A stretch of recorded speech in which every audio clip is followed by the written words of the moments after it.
Hey guys, Zach here. I know it's called football. Thanks for joining me. Let's get started. Arsenal 4, Leeds United 1 today at Ellen Road. Lots to talk about, so bear with me as I go through all my notes here. I should start by saying that this could potentially be the last game for Arsenal or for the Premier League this year. All the games getting postponed and shut down, the Premier League sort of cracking down on what's going on with COVID, the new variant, and seems like the Premier League and clubs themselves are continuing to be a bit worried about health of players and spreading of the virus. So just touching on that real quick, as I've seen quite a lot of talk about that online. Of course, just sort of rumors at this point, but it'll reach a certain stage where how many games are you going to postpone? You have teams like Tottenham that are now, I think, 4 games. They have 4 games in hand, so it has to reach a certain point where you think, you know, could there potentially be an advantage to this or a disadvantage for teams like Spurs, for example? So lots to really think about when it comes to the COVID situation. So something to keep in mind as we move forward. But enough about that. Let's just continue with Arsenal. Like I said, it was a fantastic game today from the Arsenal boys, winning 4-1 away at Ellen Road, finally picking up some points away from home, of course, against a Leeds United team that have somewhat of a, I guess, makeshift back four, makeshift defense. A lot of injured players for Leeds United. I think they actually had another player come off in the first half, as a matter of fact. So, just injury stricken Leeds United, but if we would have lost, then it would have been the other side of the coin. So you have to praise the manager and praise the players for the performance that they put on today. Also, Marcel Bielsa did comment on the sort of crisis that he's having at the moment, and does he think that the game should have been postponed? And you have to respect this man. Obviously, a very very respected manager in his own right, among just football in general and world football in general. I think he said, I don't have the direct quote. It was something along the lines of, it had nothing to do with COVID, and games shouldn't be postponed because we have a certain amount of injuries, and tip of the hat to Bielsa for that. He's a very very well liked manager, and you can see why the way he gets his team to play, and I thought today they looked pretty dangerous, and in a couple occasions the chance there for Rafinha in the first half, sort of right after we scored that first goal, brilliant goal from Gabriel Martinelli, just sort of shanked it wide, and it's one of those games where you thought if he put that away, the game could have looked probably pretty different. Arsenal conceding right after they had scored, and sort of known to capitulate every now and again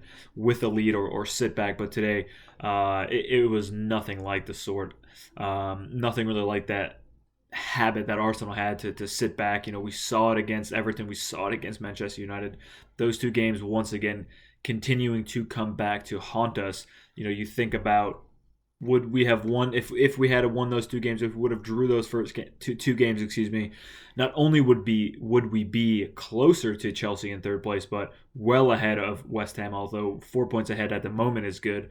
Manchester United, if they win both their games, they'd be ahead of us by 1 point. But look, you got to beat what's in front of you, the team that's in front of you. You continue to put in good performances now. That's 3 wins in 5. Of course, the 2 losses came at the hands of Everton and Manchester United, but like I just said, you got to beat who's in front of you. And at the moment, we're sort of rolling ahead, and this is a performance from the team where you thought, we wanted to be ruthless, and it's not about taking it easy on a team that has a injury crisis or missing players through whatever the situation might be. You want your team to be ruthless and score as many goals as you can, and the amount of chances we had, 11 shots on target in the first half.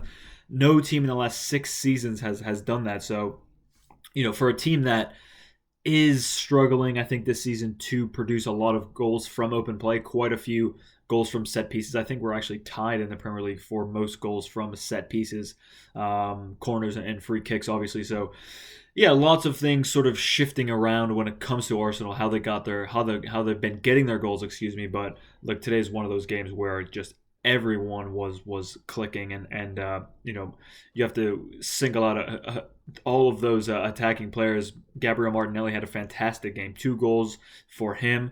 Martin Odegaard, I thought, was absolutely brilliant today as well. The chances that he created, 5 chances he created. The assist for Emil Smith-Rowe's goal was just brilliant. I mean, timed it perfectly, knew exactly where Emil Smith-Rowe was when he dinked that little ball into the penalty box for him, and he smashed it home.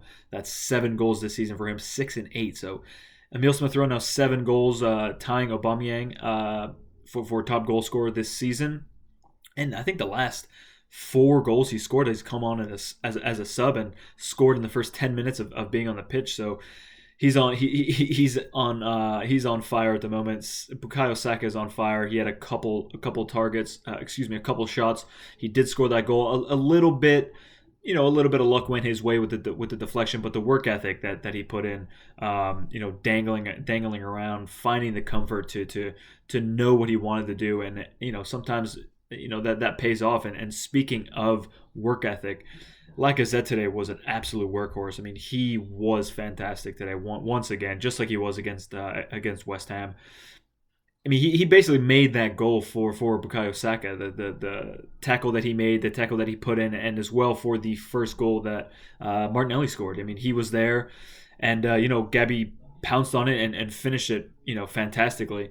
But the work ethic, the build up to that was Lacazette putting a foot in, putting a challenge in, knowing what he had to do, and it seemed he's really just relishing in this role.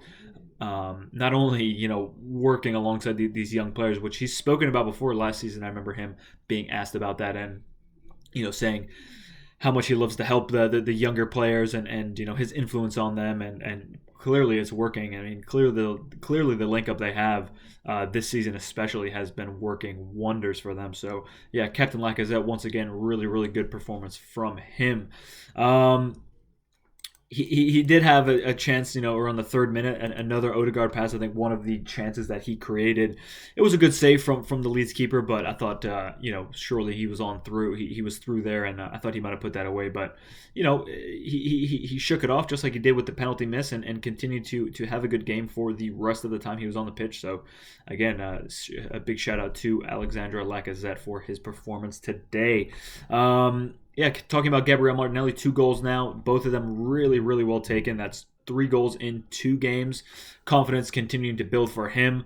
It's funny. It's like every time I see him sort of running away to celebrate or sprinting after a ball, I just, just in the back of my mind, I'm thinking just the injuries that he's had, and that second goal when he leaped over the Leeds keeper and sort of landed a little bit funny and caught himself with his hands. I just sort of grimaced a little bit, and but look, fingers crossed, knock on wood, hopefully he will have no problems in the foreseeable future. Hopefully he can continue on in this run of form that he is in, because he is just a menace these past couple games. Gabby, the work ethic, the tackles, the work off the ball, the goals that he scored, they're all really good and precise finishes. And he's been patient, and you have to say that Mikel Arteta has, I think, done things well. A lot of fans upset last couple months and really impatient not seeing Gabriel Martinelli. This was kind of back when Pepe was making more appearances off the bench. Obviously, now we're not seeing much, if any, of Nicolas Pepe. So, a big shout out to Gabby and Mikel Arteta for the plan that he's sort of seemed like he's laid out for Martinelli. And look, he's in a really good run of form at the moment, and long may it continue. He's actually, there's a stat here, he's the first Arsenal player since Alexis Sanchez in 2016 to score 2 goals and create 5 chances in a game. So, yeah, I mean, Alexis Sanchez in his prime, brilliant player. I don't think Gabby is quite there yet, but you could see the work ethic. It's very similar. The hunger for goals and the way they work, it's very similar. Alexis Sanchez obviously was much older at Arsenal, but look, the ceiling is ever raising on Martinelli, and hopefully good things like this continue to come.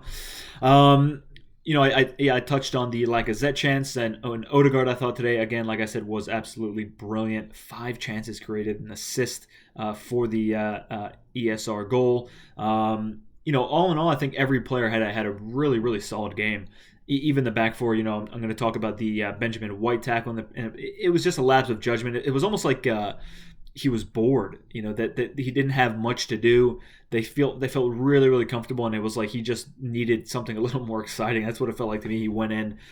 He didn't get the ball. It's a clear penalty. Referee got it right away. It didn't have to go to VAR. Obviously, they all do, but you know, Rafinha sent Ramsdale the wrong way, and actually on Instagram he sent a little apology to Aaron Ramsdale, which I thought was pretty funny.